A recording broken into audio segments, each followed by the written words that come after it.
नमस्कार friends, welcome to study with Neelam. आज है 23 दिसंबर और 23 दिसंबर 2020 के सभी best top current affairs question with point two point section हम कंप्लीट करेंगे। तो वीडियो में लास्ट तक बने रहिए। वीडियो को लाइक करना, शेयर करना और कमेंट करना बिल्कुल ना भूलें। चलिए तो शुरू करते हैं आज का लेक्चर फटाफट। हाल ही में Pandit Deendayal Upadhyay telecom skills excellence पुरस्कार 2020 से निम्न में से किसे सम्मानित किया गया है? तो हमारा राइट आंसर होगा आंसर सी, श्रीनिवास कर्णम और प्रोफेसर सुब्रत राय दोनों को ही सम्मानित किया गया है। हमारे कौन है ये? सूचना प्रौद्योगिकी मंत्री रविशंकर जी के द्वारा। ओके, तो इन्हें क्यों दिया गया है ये पुरस्कार? देखिए, दीनदयाल उपाध्याय जी की जयंती मनाई जाती है कब? 25 दिसंबर को। ओके, तो उसी दिन इन्हें ये पुरस्कार मतलब उसी के उपलक्ष्य में ये पुरस्कार इन्हें दिया गया है। तो जो श्रीनिवास कर्णम है, इन्हें 50,000 रुपए की जो प्राइज मनी है वो मिली है। और क्यों दिया गया है? गहरे समुद्र में संचार टेक्नोलॉजी खोजने पर। और प्रोफेसर सुब्रत राय को 30,000 रुपए की इनामी राशि दी गई है। इन्हें जो पशु ट्रेन की टक्कर होती थी उसे रोकने के लिए इन्होंने टेक्नोलॉजी विकसित की थी, इसलिए। ओके, और जो पशु ट्रेन टेक्नोलॉजी, पशु और ये ट्रेनों की जो टक्कर होती थी उसे रोकने के लिए जो टेक्निक इन्होंने विकसित की थी, उस टेक्निक को उत्तराखंड के राजाजी नेशनल पार्क में भी उपयोग किया जा रहा है। ओके, तो ये क्वेश्चन आप याद रखेंगे। किन्हें मिला है? श्रीनिवास कर्णम और प्रोफेसर सुब्रत राय को दिया गया है। नेक्स्ट देखते हैं क्वेश्चन।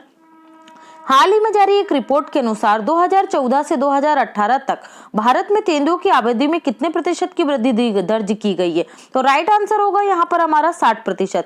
कौन है हमारे केंद्रीय पर्यावरण मंत्री? तो प्रकाश जावड़ेकर है और इनके द्वारा ही इस रिपोर्ट को रिलीज किया गया है। रिपोर्ट का नाम है 2018 तेंदुओं की स्थिति रिपोर्ट। ओके, 2018 तेंदुओं की स्थिति रिपोर्ट। और इसके अनुसार 60% की जो वृद्धि दर्ज की गई है, उसमें 2014 में जो तेंदुओं की टोटल आबादी थी वो थी 7,910, जिसे 2018 में जो बढ़कर कितनी हो गई है? 12,852। और इस लिस्ट में टॉप पर रहा है मध्य प्रदेश। ओके, मध्य प्रदेश में कुल जो तेंदुए हैं उनकी संख्या है 3,421। तो अब मध्य प्रदेश टाइगर स्टेट के साथ साथ ही क्या बन गया है? लेपर्ड स्टेट ऑफ इंडिया भी बन गया है। तो ये आप याद रखेंगे। क्लियर है? बढ़ते हैं अगले क्वेश्चन की तरफ। हाल ही में प्रधानमंत्री मोदी को लीजन ऑफ मेरिट सम्मान से किस देश के द्वारा सम्मानित किया गया है? तो राइट आंसर होगा अमेरिका। अमेरिका के राष्ट्रपति डोनाल्ड ट्रंप के द्वारा प्रधानमंत्री मोदी को लीजन ऑफ मेरिट सम्मान से सम्मानित किया गया है। हालांकि प्रधानमंत्री मोदी खुद नहीं जा सकते थे, तो उनकी तरफ से जो भारत के राजदूत है, कहां पर? अमेरिका में। क्या नाम है? तरनजीत सिंह संधू। उन्होंने इस अवार्ड को रिसीव किया है। तो ये आप याद रखेंगे, किसने दिया है? अमेरिका ने। तो जो प्रधानमंत्री को कुछ इंपॉर्टेंट अवार्ड मिले हैं उनमें से हम देख लेते हैं। Order of distinguished rule of निशान आइजुद्दीन, ये दिया गया मालदीव के द्वारा 2019 में। ऑर्डर ऑफ सेंट एंड्रयू सम्मान रूस 2019।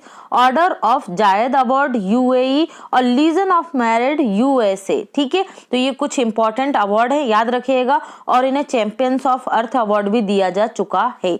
ओके, नेक्स्ट देखते हैं। हाल ही में उत्तरी अफ्रीका के किस प्रमुख भोजन को यूनेस्को सांस्कृतिक विरासत सूची में शामिल किया गया है? तो जो सांस्कृतिक विरासत सूची है उसमें अमूर्त श्रेणी में इसे शामिल किया गया है। ठीक है, किसमें? अमूर्त श्रेणी में। तो ये जो यहाँ का भोजन है उत्तरी अफ्रीका का, क्या है? कुसकुस, इसको शामिल किया गया है। इंपॉर्टेंट है, याद रखिएगा। ओके, खाजे स्वीट्स जो है, अदर ऑप्शंस देखते हैं हम। खाजे स्वीट्स ये गोवा का है, इसे जीआई टैग दिया गया है। ओके, सांगली हल्दी महाराष्ट्र की है, इसे भी जीआई टैग दिया गया। ये सभी जीआई टैग 2020 के ही हैं और इस पर एक डेडिकेटेड वीडियो है, आप कमेंट सेक्शन में और डिस्क्रिप्शन सेक्शन में जाकर देख सकते हैं। मोयरा केला ये गोवा का है, इसे भी जीआई टैग दिया गया है। क्लियर है? नेक्स्ट देखते हैं क्वेश्चन।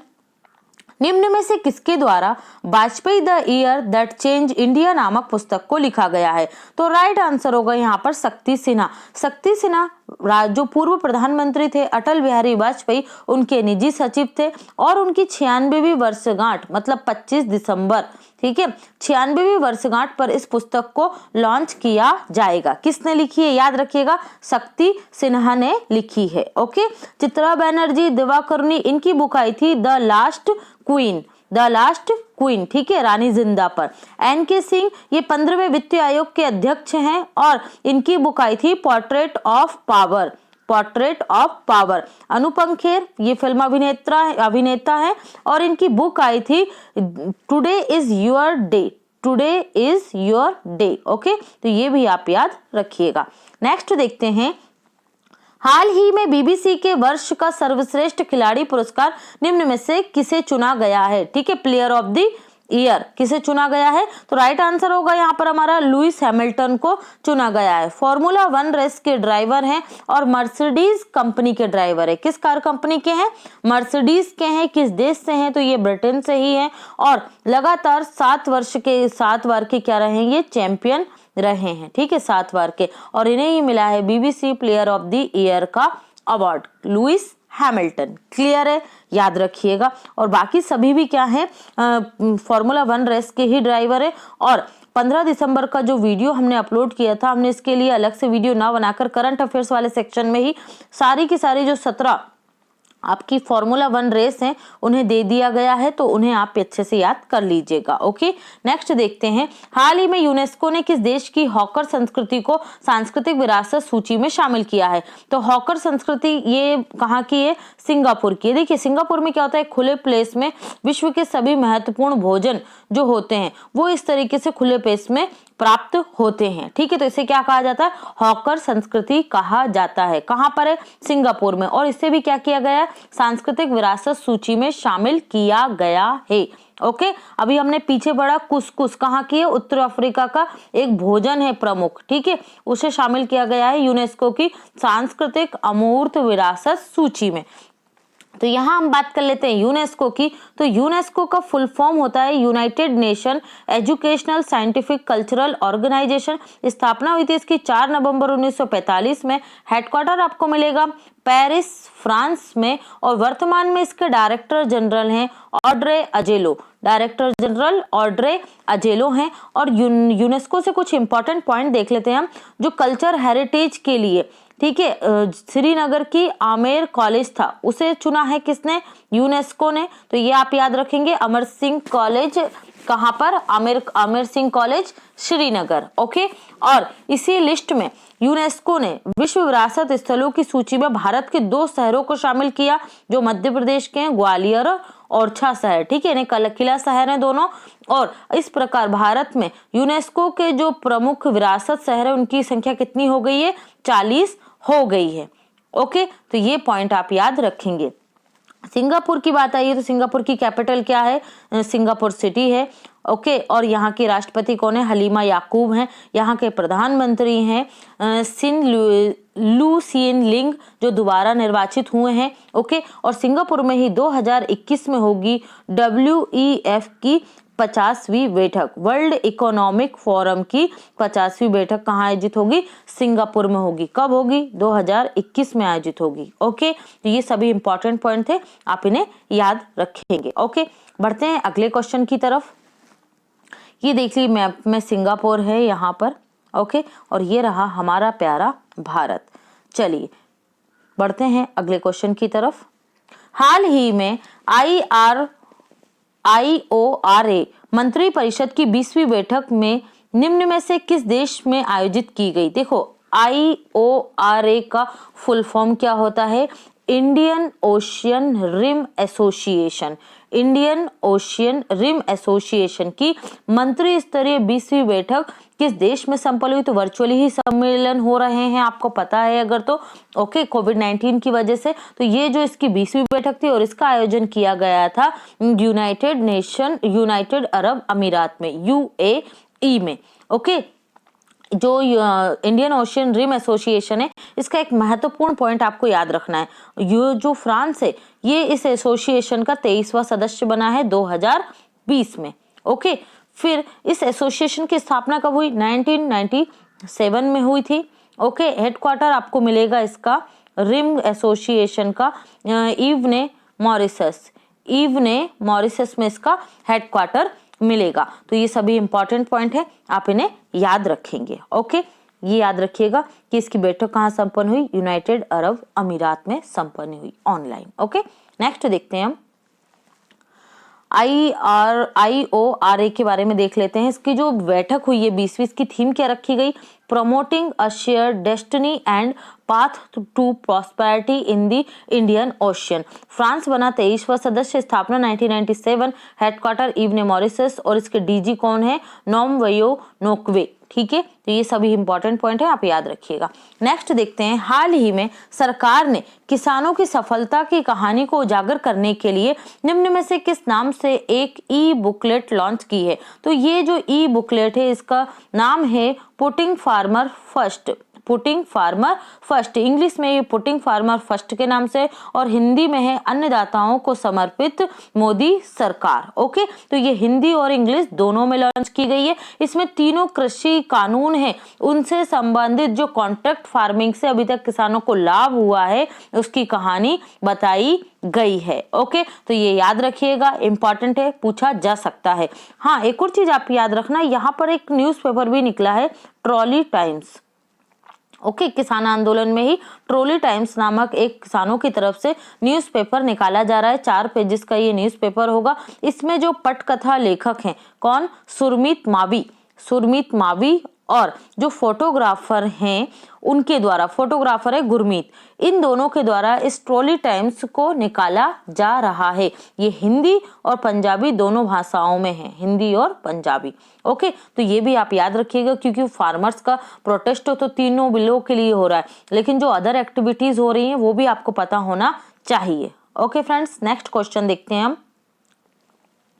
हाल ही में निम्न में से किस राज्य सरकार ने ग्रामीण क्षेत्रों के लिए भूमि से संबंधित समाधान करने के लिए वरासत कैंपेन प्रारंभ किया है? तो राइट आंसर होगा उत्तर प्रदेश सरकार। उत्तर प्रदेश सरकार के द्वारा जो किसान हैं उन्हें उनकी भूमि संबंधित जो भी विवाद हैं उनके निपटान करने के लिए वरासत कैंपेन प्रारंभ किया गया है। ओके, तो ये आप याद रखेंगे। इससे क्या होगा, इस कैंपेन के माध्यम से जो भी विवाद है उन्हें सुलझाने का सरकार की तरफ से प्रयास किया जाएगा, जिससे भूमि से संबंधित जो कब्जे वगैरह हैं, जो अवैध कब्जा वगैरह होता है या वैध कब्जे को भी वैधता प्राप्त नहीं होती है, कई बार उस पर विवाद होते हैं, लड़ाई झगड़े होते हैं बड़े स्तर पर, तो उन्हें सुलझाने के लिए ग्रामीण क्षेत्रों में ये कार्यक्रम चलाया जा रहा है उत्तर प्रदेश सरकार के द्वारा। ओके, नेक्स्ट देखते हैं हम। हाल ही में कोलोग्ने बॉक्सिंग वर्ल्ड कप 2020 में 3 गोल्ड मेडल निम्न में से किन किन खिलाड़ियों द्वारा जीते गए? तो राइट आंसर होगा उपरोक्त सभी। देखिए, समरजीत कौर इन्होंने 60 किलोग्राम वर्ग में जीता है, अमित पंघाल इन्होंने 52 किलोग्राम वर्ग में जीता है और मनीषा मौन इन्होंने 57 किलोग्राम वर्ग में जीते हैं 3 गोल्ड मेडल। ओके, क्योंकि टोटल तो 9 जीते थे, 9 में से 3 गोल्ड थे, 2 सिल्वर थे और 4 ब्रॉन्ज थे। तो गोल्ड इंपॉर्टेंट है, गोल्ड मैंने आपको बता दिया है उनकी कैटेगरी के साथ ही, तो ये आप याद रखेंगे। हाँ, जो इंटरनेशनल बॉक्सिंग फेडरेशन है, ठीक है, AIBA association of international boxing federation, इसके हाल ही में अध्यक्ष कौन बने हैं? रूस के उमर कैम्ब्रेल। कौन बने हैं? उमर कैम्ब्रेल, रूस। और इसका हेडक्वार्टर कहाँ मिलेगा आपको? आईबा का इसका हेडक्वार्टर मिलेगा लुजान स्विट्जरलैंड में। ओके, तो ये इंपॉर्टेंट पॉइंट था, याद रखिएगा। हाल ही में राष्ट्रीय गणित दिवस कब मनाया गया? तो प्रतिवर्ष राष्ट्रीय गणित दिवस मनाया जाता है 22 दिसंबर को। 22 दिसंबर को ही जो मैथमेटिशियन थे हमारे देश के, रामानुजन, श्रीनिवास रामानुजन, इनके बर्थ एनिवर्सरी को उस दिवस के रूप में मनाया जाता है। किसके दिवस के रूप में? नेशनल मैथमेटिक्स दिवस के रूप में मनाया जाता है। और 2020 में इनकी 33वीं जयंती को मनाया जा रहा है। और इसी दिन इंडिया इंटरनेशनल साइंस फेस्टिवल का भी आयोजन किया गया है। कहाँ पर ये किया गया है? ऑनलाइन ही हुआ है इसका आयोजन, इसका उद्घाटन किया प्रधानमंत्री मोदी ने। ओके, तो ये भी आप याद रखेंगे। और रामानुजन जो पुरस्कार है, ठीक है, गणित के क्षेत्र में दिया जाता है 30 वर्ष से कम उम्र के व्यक्ति को। तो रियो डी जेनेरियो यूनिवर्सिटी के जो व्यक्ति हैं, महिला, ठीक है, उन्हें दिया गया है पहली बार ये पुरस्कार। और मैंने उनका नाम आपको बताया है पॉइंट टू पॉइंट सेक्शन में, और अगर आपको याद है तो आप लोग कमेंट सेक्शन में जरूर बताइए उनका नाम। ओके, चलिए नेक्स्ट देखते हैं हम important day of December month. 1 दिसंबर को विश्व एड्स दिवस, 1 दिसंबर को बीएसएफ की 56वां स्थापना दिवस, 1 दिसंबर नागालैंड की स्थापना दिवस, और 1 दिसंबर से 10 दिसंबर तक हॉर्नबिल फेस्टिवल नागालैंड में मनाया गया। 2 दिसंबर विश्व कंप्यूटर साक्षरता दिवस, 2 दिसंबर राष्ट्रीय प्रदूषण नियंत्रण दिवस, 2 दिसंबर अंतर्राष्ट्रीय दास प्रथा उन्मूलन दिवस, 3 दिसंबर अंतर्राष्ट्रीय दिव्यांग दिवस। इसकी थीम याद रखिएगा, ये पूछा जा चुका है। ओके, 4 दिसंबर भारतीय नौसेना दिवस, 4 दिसंबर अंतर्राष्ट्रीय बैंक दिवस, 5 दिसंबर विश्व मृदा दिवस, 5 दिसंबर इंटरनेशनल वॉलेंट्री डे, और 7 दिसंबर इंडियन फोर्स फ्लैग डे या फिर भारतीय झंडा दिवस भी बोलते हैं 7 दिसंबर को ही। 7 दिसंबर इंटरनेशनल सिविल एविएशन डे, 9 दिसंबर अंतर्राष्ट्रीय भ्रष्टाचार विरोधी दिवस, 10 दिसंबर वर्ल्ड ह्यूमन राइट्स डे, 11 दिसंबर यूनिसेफ डे और माउंटेन डे भी मनाया जाता है, 12 दिसंबर international universal health coverage day, और 12 दिसंबर को इंटरनेशनल डे ऑफ न्यूट्रलिटी, और 14 दिसंबर नेशनल एनर्जी कंजर्वेशन डे। फिर आता है 16 दिसंबर को विजय दिवस, 18 दिसंबर इंटरनेशनल माइग्रेशन डे या अंतर्राष्ट्रीय प्रवासी दिवस, और राष्ट्रीय प्रवासी दिवस 9 जनवरी को। 18 दिसंबर अंतर्राष्ट्रीय अल्पसंख्यक अधिकार दिवस, 19 दिसंबर गोवा मुक्ति दिवस, 1961 में पुर्तगाल से आजादी मिली। गोवा क्रांति 18 जून को मनाते हैं और गोवा स्थापना 30 मई को मनाते हैं। 20 दिसंबर इंटरनेशनल ह्यूमन सॉलिडेरिटी डे, और 22 दिसंबर राष्ट्रीय गणित दिवस रामानुजन के बर्थडे को मनाते हैं। किसके रूप में? राष्ट्रीय गणित दिवस के रूप में। तो ये सभी अभी तक के दिसंबर के इंपॉर्टेंट डे थे, इन्हें याद रखिएगा। नेक्स्ट देखते हैं, हाल ही में निम्न में से किस राज्य सरकार ने विद्युत क्षेत्र में कौशल विकास हेतु भारत का पहला उत्कृष्टता केंद्र स्थापित किया है? तो राइट आंसर होगा हरियाणा सरकार ने। हरियाणा सरकार ने देश का पहला बिजली क्षेत्र में कौशल विकास केंद्र, ठीक है, उत्कृष्टता केंद्र, ठीक है, स्किल डेवलपमेंट के लिए प्रारंभ किया है। कहां पर प्रारंभ किया है? ये हरियाणा में। तो हरियाणा के गुरुग्राम में कौशल विकास राज्य मंत्री राजकुमार सिंह के द्वारा इसका उद्घाटन किया गया। गुरुग्राम में जो राष्ट्रीय सौर ऊर्जा संस्थान है उसी के परिसर में इसका उद्घाटन किया गया है। राष्ट्रीय सौर ऊर्जा जो परिसर है उसके संस्थान में। ओके, तो ये पहला है इसलिए इंपॉर्टेंट हो जाता है। कहां पर है? हरियाणा के गुरुग्राम में खोला गया है, ठीक है, centre of excellence in power sector. Okay, next देखते हैं, निम्न में से किस केंद्र शासित राज्य में 26 दिसंबर 2020 को सेहत स्वास्थ्य बीमा योजना प्रारंभ की जाएगी? कौन करेंगे प्रारंभ? प्रधानमंत्री नरेंद्र मोदी करेंगे। और राइट आंसर होगा हमारा जम्मू कश्मीर में। जम्मू कश्मीर की 1 करोड़ आबादी जो आयुष्मान भारत योजना में शामिल नहीं हो पाई, उन्हें इस 1 करोड़ की जो आबादी बची उसे 26 दिसंबर 2020 से सेहत स्वास्थ्य बीमा योजना के तहत शामिल किया जाएगा और यूनिवर्सल हेल्थ कवरेज प्राप्त करने वाला देश का पहला राज्य बनेगा आपका केंद्र शासित राज्य जम्मू कश्मीर। ओके, तो ये आप याद रखेंगे। क्लियर है? नेक्स्ट क्वेश्चन देखते हैं हम।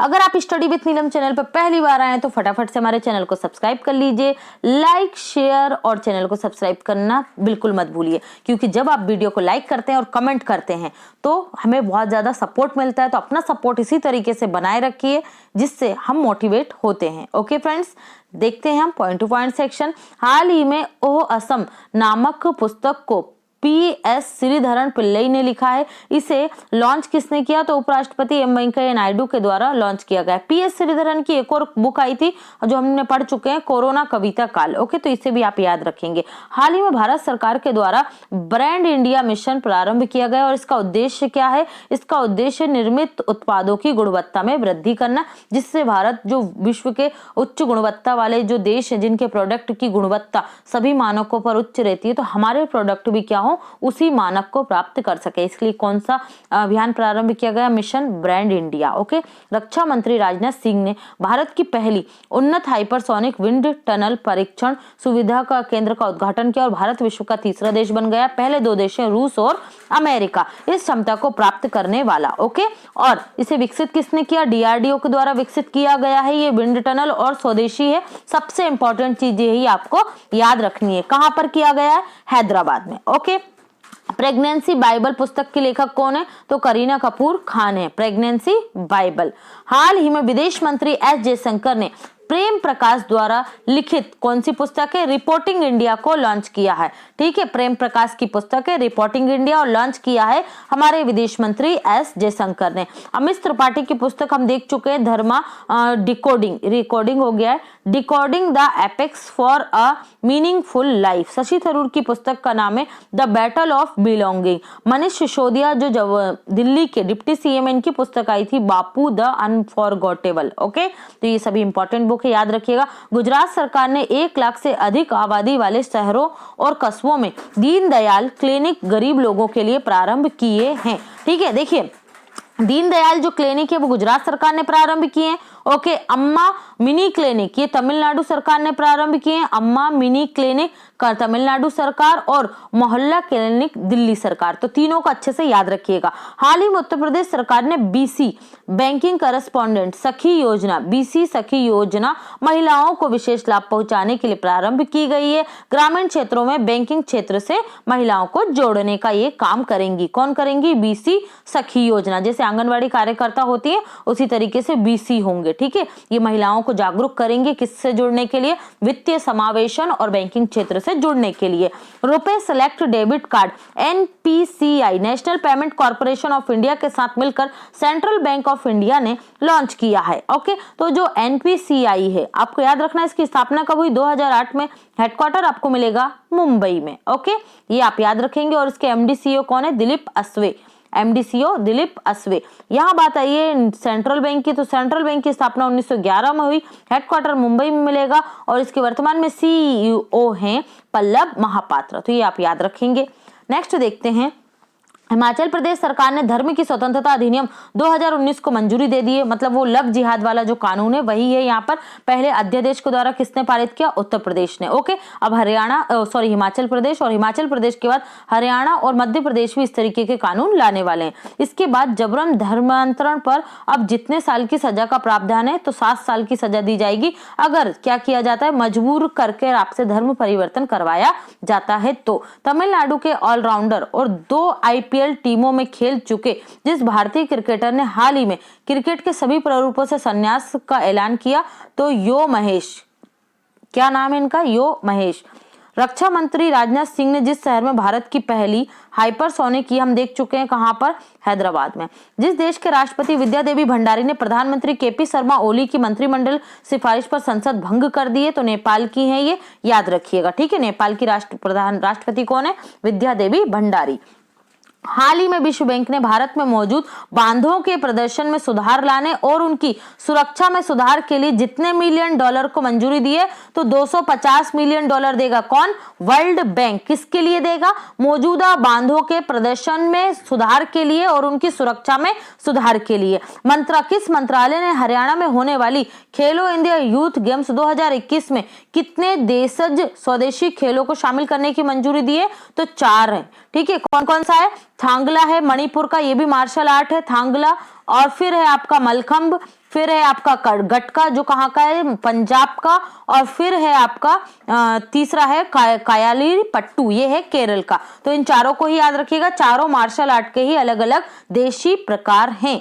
ओके, जर्मनी के कोलान में आयोजित कोलान विश्व कप में भारतीय मुक्केबाजों ने शानदार प्रदर्शन करते हुए 3 गोल्ड मेडल सहित कितने पदक जीते हैं? 9। ओके, हाल ही में जिस निगरानी पोत को भारतीय तटरक्षा बल में शामिल किया गया है, सुजीत, ICGS सुजीत। अंतरराष्ट्रीय मानव एकजुटता दिवस, ये हम देख चुके हैं, 20 दिसंबर को मनाया है। अमेरिकी स्पेस फोर्स ने हाल ही में अपने जवानों को नया नाम दिया है, क्या? गार्जियंस। देखिए, हमने कुछ समय पहले देखा था कि अमेरिका अपने सैटेलाइटों की रक्षा के लिए, जैसे वायुसेना, जल सेना, थल सेना होती है, उसी तरीके से स्पेस में जो उनके सैटेलाइट हैं उनकी रक्षा के लिए क्या बनाएगा? स्पेस फोर्स बनाएगा। तो उसी स्पेस फोर्स का नाम अब क्या दे दिया गया है? गार्जियंस दे दिया गया है। ओके, तो ये सभी थे आज के हमारा पॉइंट टू पॉइंट सेक्शन। कल का प्रश्न आपसे पूछा गया था, हाल ही में संपन्न हुए कोलोग्निक बॉक्सिंग वर्ल्ड कप 2020 में भारत ने कुल कितने पदक जीते? तो राइट आंसर दिया था शिवानी पवार ने, टोटल 9।